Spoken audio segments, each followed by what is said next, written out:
Halo, Assalamualaikum warahmatullahi wabarakatuh. Perkenalkan, saya Agus Permana dari SMK Pasimpres Kota Sukabumi. Saya mengikuti seri Semangat Guru kedua, kompetensi non teknis. Pada topik ini, saya ingin sedikit bercerita, Bapak Ibu, terkait topiknya kreativitas dan inovasi.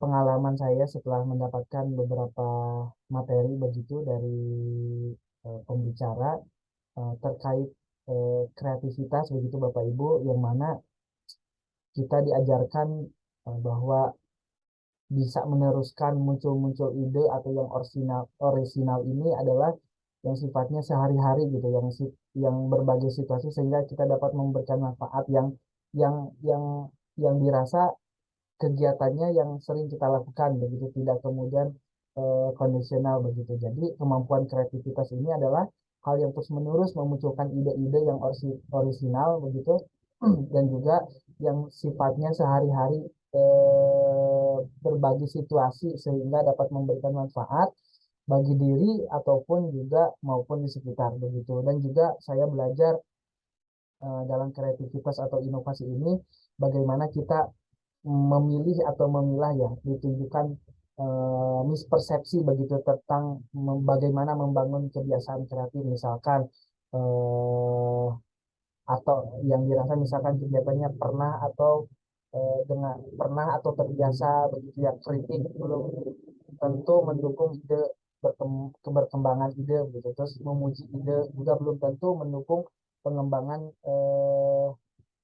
ide tersebut begitu. Dan juga terakhir, kreativitas bisa dalam bentuk pemikiran begitu, bukan hanya seni begitu. Jadi luas banget kreativitas di sini, tidak hanya kaitannya dengan fokus kepada seni atau begitu bentuknya, tapi juga pemikiran begitu, yang pada akhirnya praktik membangun kebiasaan kreatif ini Bapak Ibu untuk kita sebagai guru, salah satu contoh yaitu ada 4 elemen yang kemudian bisa kita terapkan. Yang pertama adalah contoh kecil di kelas itu atau di sekolah adalah bagaimana kita menggabungkan misalkan benda dengan yang tidak biasa begitu, misalkan hewan, kucing dengan jenis bentuk apa begitu. Nah, itu gambar yang digabungkan sehingga terbuka terhadap ide begitu. Terus yang kedua adalah kegunaan benda yang tidak berguna begitu. Contohnya misalkan kita bayangkan salah satu benda yang tidak berguna, tapi kita harus bayangkan dan fungsikan begitu supaya bermanfaat. Yang ketiga adalah menempelkan sifatnya kebiasaan baru dengan kebiasaan lama supaya rutinitas atau memilih rutinitas yang cukup luang untuk latihan kreatif gitu. Dan yang terakhir adalah Bapak Ibu membuat kalimat yang membangun untuk anak-anak, yaitu tulis dan lalu pilih kalimat yang sifatnya pujian yang membangun sehingga menjadi efektif. Praktik ini pertama latihan menerima ide dan tidak mudah mengkritik. Yang kedua adalah mengarah kepada tujuan atau menyelesaikan masalah. Yang terakhir adalah ketiga, menempelkan kebiasaan lama, ya. Jadi akan terbiasa gitu berpikir kreatif itu yang disesuaikan dengan kreativitas sehari-hari. Dan untuk murid juga mungkin ada tipsnya.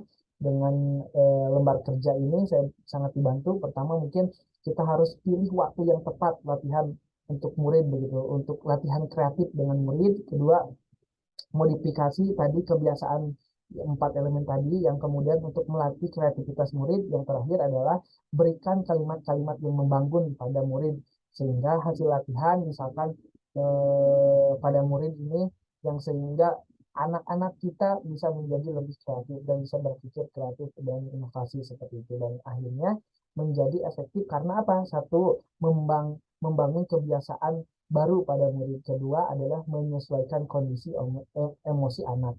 Seperti itu Bapak Ibu, terima kasih banyak. Semoga terus menginspirasi. Seri Semangat Guru. Salam. Assalamualaikum warahmatullahi wabarakatuh.